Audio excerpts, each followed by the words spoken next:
Good afternoon, my friends, my followers, my awesome subscribers, and not forgetting the outstanding members of this YouTube channel.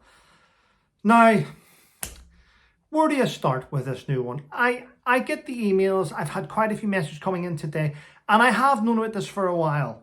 It's a topic that I didn't really want to discuss because of the backlash and restrictions. I, for one, have been at the receiving end of restrictions and backlash on social media for quite some time now. So whenever I take on a controversial topic, it comes back tenfold. But you know what?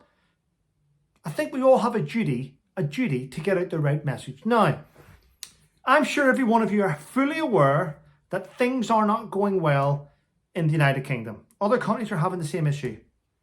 When I bring up economic migrants and I bring up the issue with boats arriving in the UK and tens of thousands of people being given shelter, being given cards, cash cards with money on them, being given free dental, free NHS, free treatment, free doctors, free schools, free school meals, it comes across sometimes from the wrong demographic. He's a racist. Why is he bringing this up?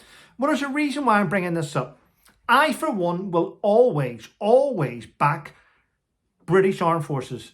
I was in the British Army. I was a member of Her Majesty's Armed Forces. A soldier. But I was also married in the army, and I had a married quarter, a military married quarter, which, and everyone will tell you, when you're in the armed forces and you have a married quarter, somewhere to live with your wife and your children, you get subsidies. Of course you do. The rent is nowhere near as high as it would be in Civilian Street, but that is changing. So you pay a reduced rent because you're living in a military house. It's your job to keep the upkeep of that house. But if there's issues with the ceiling, the roof, the doors, the draft, the heating, the damp, the plumbing, the electricity, you're meant to phone and get someone to come out from a company that the MOD have hired. Now, the MOD take on contracts. They take on companies, multi-million-pound contracts for these companies to carry out repairs on your property if it's not working. Now, I know this because I went through this. Whenever you go to take over a military property, you're known what is marched in, which means someone meets you at the door, they have the keys, they walk through the house, they show you everything in the house, and you sign for it to say, this house is awesome. Thank you. But what we are discovering over the last 5 to 10 years is this. Whenever you're met by someone to walk around your property, you're excited. It's your keys. You're getting a house. You've loads of things going through your head. And the house smells clean. It doesn't just smell clean. It smells disinfecting clean. Remember the old hospital smells? The new houses smell like that. The properties smell like that. You can also smell fresh paint. Yes, that's just been decorated there. That's just been decorated. Yeah. Oh, brilliant. It's just been decorated. It's fantastic. Now, you signed for it there and then, smelling the fresh paint, smelling disinfectant, and it's brilliant.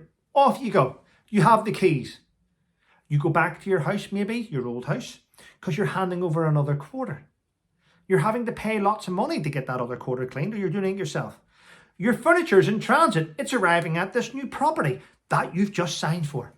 However, the fresh paint starts to go away after a couple of days.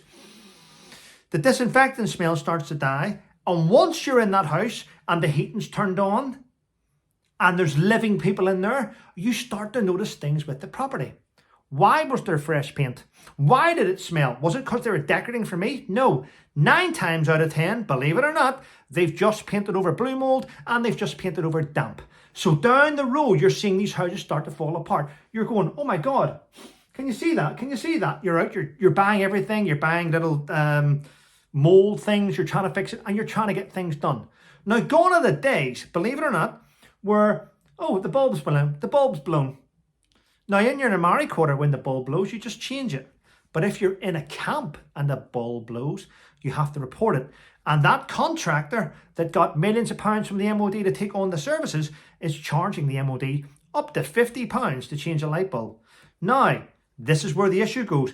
The MOD starts to become skint because if you're changing 30 light bulbs a day at £50 a light bulb, the bill goes up. Yes, health and safety means that if it's above head height, which most lights are, above head height. If it's above head height, it's classed as, what's it classed as? Overhead height. It means it needs to go in front of somebody. It needs signed off. Yeah, we're not allowed to reach up now and change light bulbs. If it's overhead height, it's a danger and it must go to a firm.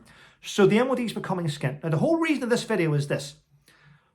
Hundreds and hundreds of military married quarters have become uninhabitable because of the damp, the blue mold, the heating, the plumbing, everything's falling apart because these contractors over the years that got multi-million pounds from the MOD have not been doing their job. They've been sending in decorators to fix mold and they've been painting over it. They've just been trying to brush it aside and now the houses are in ill repair. But guess what's happened? And I did receive emails about this, which I find shocking.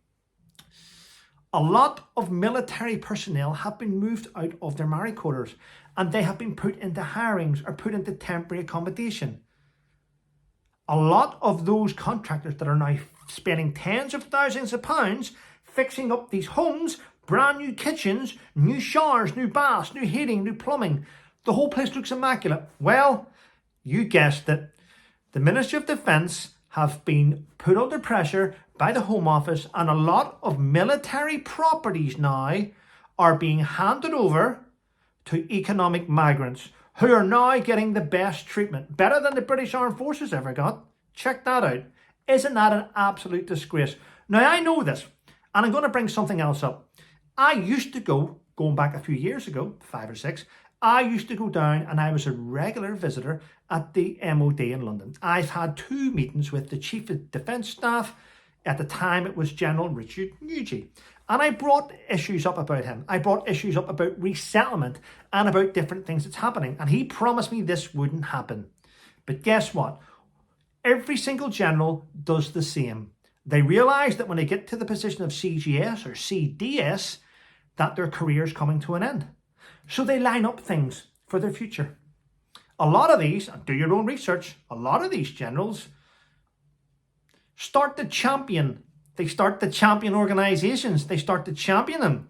Why do you champion that organisation? I think they're going to do a great job for our armed forces. No. Do your own research.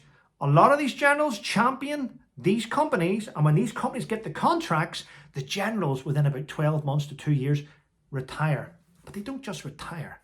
They end up being silent directors in the companies they've championed to give the contracts to the MOD. And they are making a few pound. Yeah. Gone are the days where these generals looked after the armed. Gone are the days where these generals had morals or they started to do things on behalf of the ordinary soldier or the ordinary airman or the ordinary seaman. No, no, no. It's all about lining one's pockets. Well, listen, people, it's a disgrace. Empty camps around the UK are being utilised, fixed up and being given away on behalf of the MOD and the Home Office for people to live in there. Isn't it a shame that they can't fix these properties up for our armed forces personnel or for the thousands of homeless veterans? God forbid they help out those that serve the country, eh? Anyway, listen, thanks for watching my video. I do appreciate it. Thank you to those that have become members on my channel. I do appreciate that too. Listen, have a wonderful day and remember, stay safe.